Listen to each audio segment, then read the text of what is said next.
Have you ever experienced mom guilt? How real is postpartum? Every mom's ride is bumpy, but Yeah, of course. And I think moms, when they support each other, it just becomes. so, hi everyone, I'm Shilpi. I'm a mom from Jaipur and I'm here to have real and honest conversation with inspiring moms across India. Today we have Divya with us.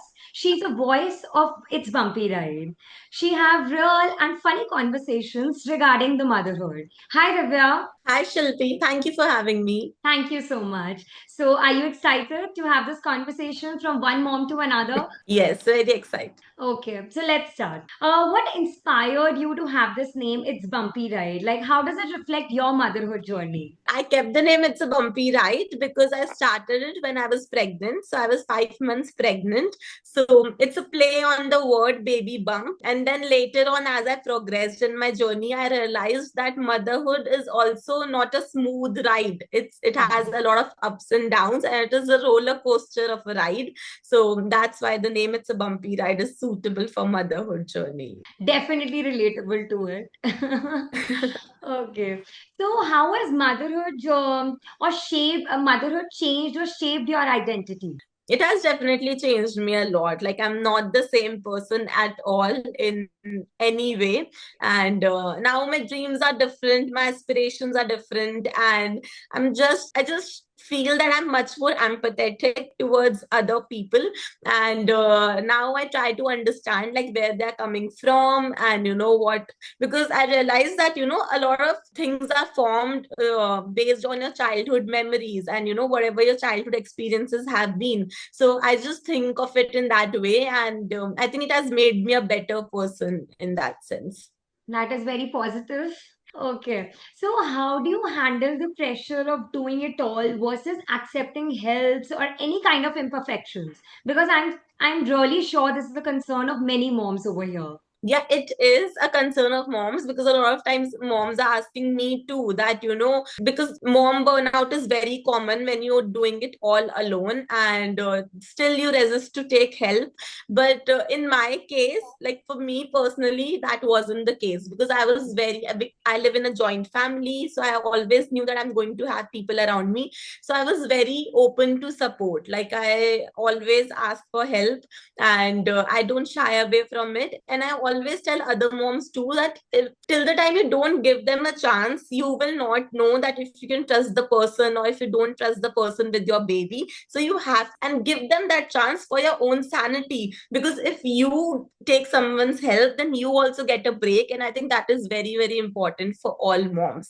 This goes both ways, like only for the families or for like daycares or if the help you're hiring. Like, I too have a nanny for Kiyu, and I always had it since the time he was born. And I mean, you don't have to feel shy about taking help from a nanny or a daycare. And if you're Of course. working, you live in a nuclear setup, then obviously you will send your child to a daycare if you don't have any family members living with you. So it is what works best in your scenario. There's no right or wrong way, according to me. Yeah, I think this should be a tagline for all the new moms over here.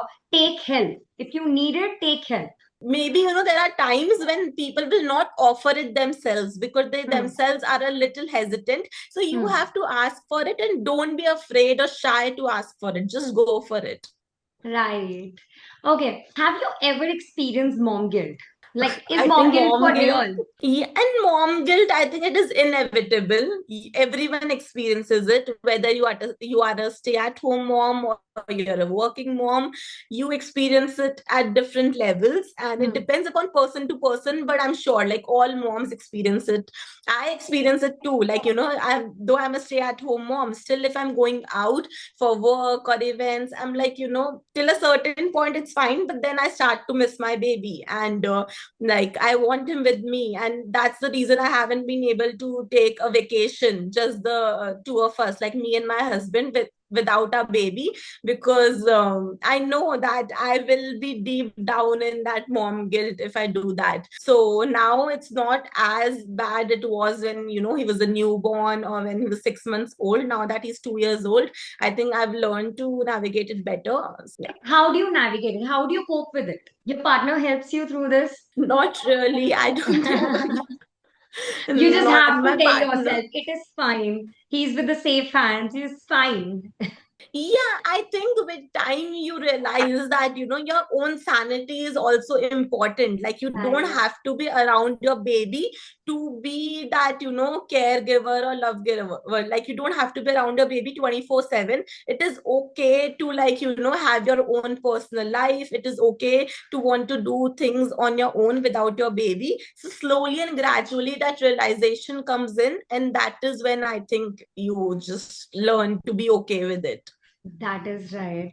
Okay, I would like to know one thing. Since you're a mom blogger, you're already showcasing all the through journeys, like the whole motherhood.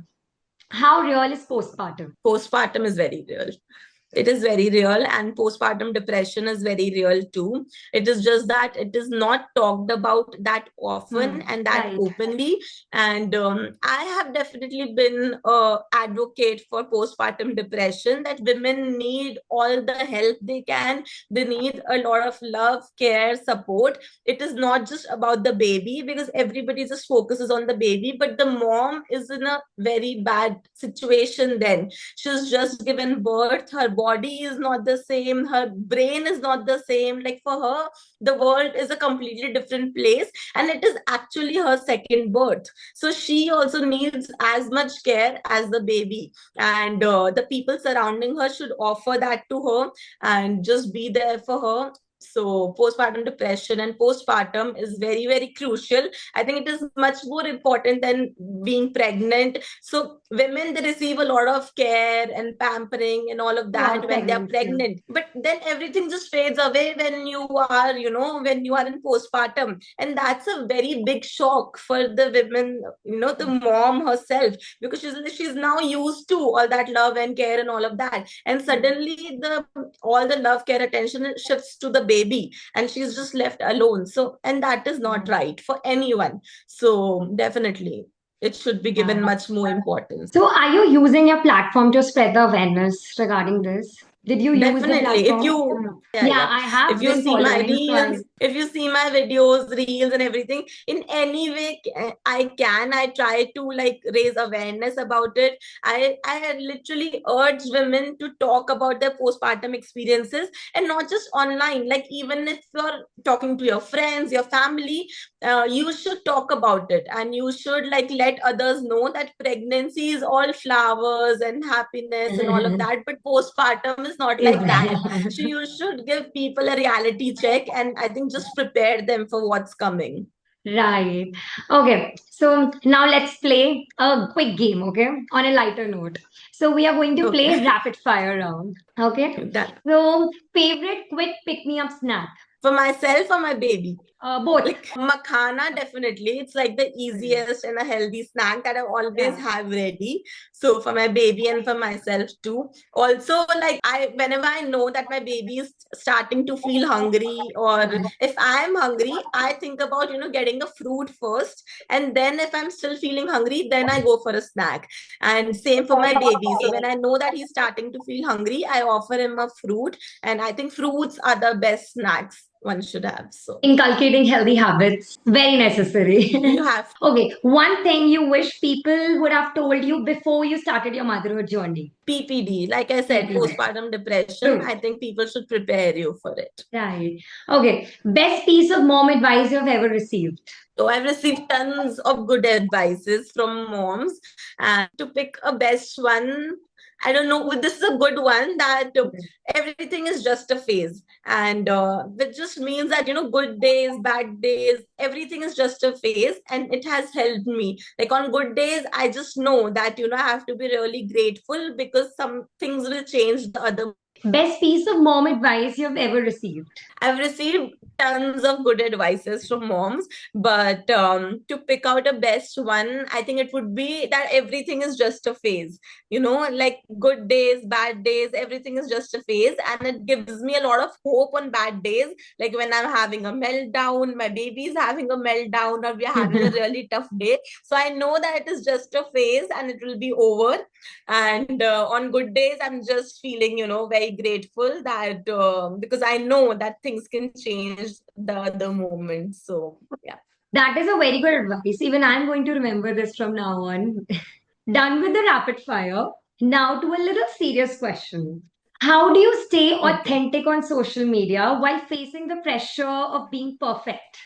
For me, I think the day I started social media, I was very, very clear about it that I wanted to be authentic. I wanted to show the real life. So I just wanted to, and nothing is perfect. Like if you see my reels, my stories, or anything, there's nothing called as perfection there. They are not professionally shot, or they are not, they're not showing they're actually just showing the reality, like what is actually happening. And even and I talk about all of that a lot, like even on stories, on reels, like because everybody, like most of the people, they show like all the good sides of getting pregnant or delivering the baby and all of that, but I've always been very vocal about the hardships of it and what are the difficult parts of it. On difficult days, I'm much more active on social media because I really want to show people that this is the true reality. So I don't think, for me, I think the pressure has never been there because I never thought of it that I have to be perfect. I know that I have to be as I am, I have to be real. And that is what people connect to. That is why, all my community, the moms that I have on my platform, they love that, it's all relatable, it's all real. They can actually see themselves in my content, and that is what I want. Very real and raw, your conversations and everything you have on platform, it's very raw. Thank you. Okay, so before we let you go, there is one more question that I would really like you to address. What's your biggest piece of encouragement for the moms out there who are listening, who are struggling to balance it all and starting over again? Piece of advice. Piece of advice, piece of encouragement. Yeah, one thing I think is very important that moms don't hear often is that you are a good mom. And I think moms, they really need to hear that often, because as new moms and as first time moms, you are filled with a lot of self doubt. And so that is why moms, they need to hear this more often, that you are a good mom, and everyone is a good mom. You are doing the best you can, and you are the best mom for your baby. And that is why it's a match, right? Because God has given you that particular baby, and that baby has gotten that particular mom, because you both like need each other. You both, and your baby loves you no matter what. So you just have to have faith in that. Very nice. So, thank you so much, Divya, for being so real and sharing your insights with us. So, to all Thank our you so listeners, much for having me. yeah. So, to all our listeners, remember every mom's ride is bumpy, but we are in it together. What's it, Divya? Yeah, of course. And I think moms, when they support each other, it just becomes a little bit easier. Yeah, true. We glide through together. And that was my motto, when I started, to let others feel that you're not alone, because motherhood can actually feel very alone even when you're surrounded by a lot of people. So that is why it's important to know that you're not alone. There are so many other moms going through the same things, doing the same things every day, and they are just with you on this journey. Right. So, everybody out there, we'll meet you next time with more inspiring stories from many raw moms. Thank you, Divya, for having us. Thank you. Thank you so much, Divya, for having this conversation with us. Thank you, Shilpi, for having me. It was a very fun, natural conversation. I had a lot of fun talking to you. Thank you.